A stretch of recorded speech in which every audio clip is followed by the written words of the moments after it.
Welcome to multi Telugu channel SVIMS Sri Venkateswara institute of medical science Tirupati నుంచి మనకి BSc nursing BPT and BSc paramedical సంబంధించి మనకి admission notification ఈ రోజు అయితే రిలీజ్ చేశారు. సో ఏ విధంగా చెక్ చేసుకోవాలని చూపిస్తున్నాను చూడండి. అండ్ మీకు డిస్క్రిప్షన్ డైరెక్ట్ లింక్ అయితే ఇస్తాను. సో దాని ద్వారా మీరు డైరెక్ట్ అయితే ఓపెన్ చేసుకోవచ్చు. మనకి ఇక్కడ కనిపిస్తుంది కదా క్లిక్కర్ అని చెప్పి బ్లూ కలర్లో. సో దాని మీద అయితే క్లిక్ చేస్తున్నప్పుడు సో దీని మీద క్లిక్ చేస్తే మనకి వాళ్ళు ఏమేమి ఇచ్చారు డీటెయిల్స్ అనేది మనకు ప్రాస్పెక్ట్స్లో అయితే కనిపిస్తుంది అనమాట. సో ఇక్కడ మనకి యూజీ అడ్మిషన్స్ 2025-26 అని వస్తుంది కదా. ఇప్పుడైతే నేను ఫస్ట్ యూజీ ప్రాస్పెక్ట్స్ మీద అయితే క్లిక్ చేస్తున్నాను. ప్రాస్పెక్ట్స్లో మనకి అంత ఇన్ఫర్మేషన్ అనేది క్లియర్గా ఉంటుంది. అండ్ రిమైనింగ్ 2 నోటిఫికేషన్స్ కూడా మీరు ఒకసారి క్లియర్గా చూసుకోండి.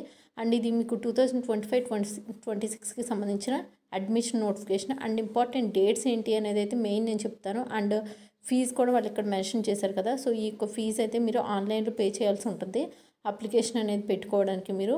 సో ఈ ఫీజు అండ్ నెక్స్ట్ మీకు సర్టిఫికేట్స్ కూడా చెప్తాను. అండ్ ఇక్కడైతే చూడండి మనకి 23/6/2025 అంటే ఈ రోజు నుంచి స్టార్ట్ చేసి 14/7/2025 వరకు మీరు ఆన్లైన్లో అయితే అప్లై చేసుకోవచ్చు అనమాట.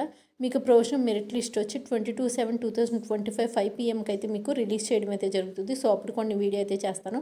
నేను మొన్న వీడియో చేశాను కదండి స్విమ్స్కి సంబంధించి, ఎప్పుడు అప్డేట్ వచ్చినా కూడా వీడియో చేస్తానని. సో ఈసారి అయితే చాలా ఎర్లీగా అయితే మనకి ఇవ్వడం జరిగిందనమాట.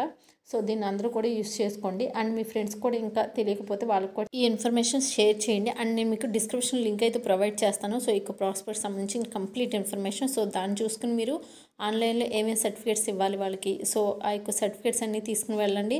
అదేవిధంగా మీరు పే చేయవలసిన అమౌంట్ తీసుకుని వెళ్ళండి. సో ఈ విధంగా అయితే మీ యొక్క డీటెయిల్స్ అన్నీ కూడా మీరు అక్కడ ఫిల్ చేయాల్సి ఉంటుంది. అండ్ మీకు ఇన్ఫర్మేషన్ అంతా కూడా వాళ్ళకి చెప్పాల్సి ఉంటుంది అనమాట. సో వాళ్ళు ఫిల్ చేసి మీకు అప్లికేషన్ అనేది వాళ్ళకి సెండ్ చేస్తారు. అండ్ ప్రొవిజనల్ మెరిట్ లిస్ట్ వచ్చినప్పుడు ఎవరి యొక్క నేమ్స్ అయితే ఉంటాయి సో వాళ్ళు ఎలిజిబుల్ అనమాట. అండ్ ఈ వీడియో నచ్చినట్టయితే లైక్ చేయండి, షేర్ చేయండి, అండ్ ఛానల్ సబ్స్క్రైబ్ చేయండి.